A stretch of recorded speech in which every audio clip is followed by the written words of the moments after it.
Ukulima ni uti wa mgongo katika taifa la Kenya unaochangia 26% ya pato la nchi.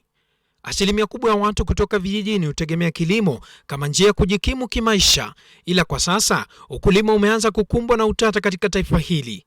Wasiwasi mwingi umeanza kuchipuka kutokana na dawa zinazotumika kukabiliana na wadudu wanaoharibu mazao. Mashirika yanayojihusisha na utoshelezaji wa chakula yanadai kuwa kumekuwa na ongezeko la kemikali kwenye dawa hizo, jambo ambalo linatishia afya ya binadamu, mazingira na utoshelezaji wa chakula nchini. Profesa James Mbari akizungumza na wanahabari alisema kuwa kutokana na utafiti waliofanya, idadi kubwa ya Wakenya hubugia vyakula wasivyojua vinakotoka, jambo ambalo linaweza kusababisha madhara katika mwili wa binadamu. Others are intentional chemicals, where people add the chemicals intentionally, maybe as preservatives. I can give an example. When you mince tomato and you want to make tomato sauce, if you are to keep it at room temperature, it will get spoiled, isn't it? But you have seen pastes which will remain in the shelves for many months, isn't it? This is because people have added their chemicals. Aidha, Bwana Mbari alidokeza kuwa 70% ya vyakula vinavyobugiwa na wengi haviko katika hali salama. We have experience with samples that have come to our university where we analyze for those chemicals, and most of the samples are positive.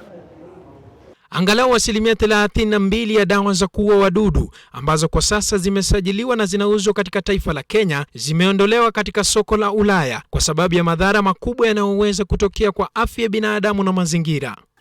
Chemicals actually get banned in Europe, in the US and other areas that have bigger economies. But we as a poor country, because we have no sovereignty, we are like 5 years behind in the science. And so we keep getting chemicals that are being used in the food that are banned in the countries where they are being produced. In particular, the way we do post-harvest preservation of maize, there is some chemicals that we use, and those are definitely banned in Europe. They are classified as highly carcinogenic.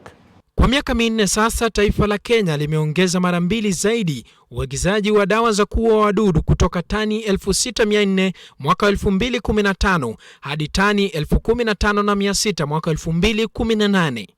Mara kadhaa Umoja wa Ulaya umetoa onyo kwa taifa la Kenya dhidi ya uuzaji wa bidhaa zake katika bara Ulaya kutokana na wingi wa kemikali. For every chemical, there is a standard. There is a maximum residue limit. Where you find it above that level, then it is bad. Then there is also another parameter, acceptable daily intake, amount that of a chemical that you could take, above which is going to affect the human health. We have done tests of fish which contain mercury, and it's being eaten. We've done meat that has been treated with sodium metabisulfate to preserve, and it has those chemicals. So all those are there. Nearly all the chemicals that we talk about, it's likely that you get them in food in Kenya. Estabeth ni mkulima mdogo katika kaunti ya Uasin Gishu na anaarifu kuwa wakulima wengi hawana mafunzo ya ukulima, na wengi wao kando na kutegemea dawa wanazonunua hawafahamu ukulima hai. Having been a farmer who used them for a long time, I'm a trained agronomist from Egerton University, and I have been doing extension for farmers. But when I got into organic agriculture, I realized you can farm without pesticides or chemicals. When I knew the harmful effects of these chemicals, yes, people can farm without chemicals. Mwakilishi wa kina mama katika kaunti ya Uasin Gishu Gladys Sholei, tarehe 5 mwezi wa 9 mwaka 2019 aliwasilisha mswada bungeni kuunga mkono kuondolewa kwa dawa zinazosemekana kuwadhuru wa Kenya, huku akikashifu vikali ukiukaji wa haki za usalama wa chakula kwa Wakenya. Zipo bidhaa katika soko la Kenya ambazo bila shaka zimeainishwa kuwa zenye uwezo wa kusababisha saratani, mabadiliko ya kimaumbile, kuvuruga mfumo wa homoni na kuathiri mfumo wa neva, na nyingi zinaonyesha athari za wazi kwa mfumo uzazi. Paul Kirobi, Runinga ya TV47. Na shukrani sana Paul Kirobi kwa taarifa hiyo. Mtazamaji, ama kweli ni taarifa ambayo inatufungua macho. Sijui wapo unajua kemikali ambazo zinapatikana kwenye vyakula ambavyo unakula. Kwa hivyo ni vizuri tu uweze kuhakikisha kwamba unaangalia vizuri chakula ambacho unakula. Tukisonga mbele na taarifa zetu sasa, moja kwa moja tudunde viwanjani. Rogers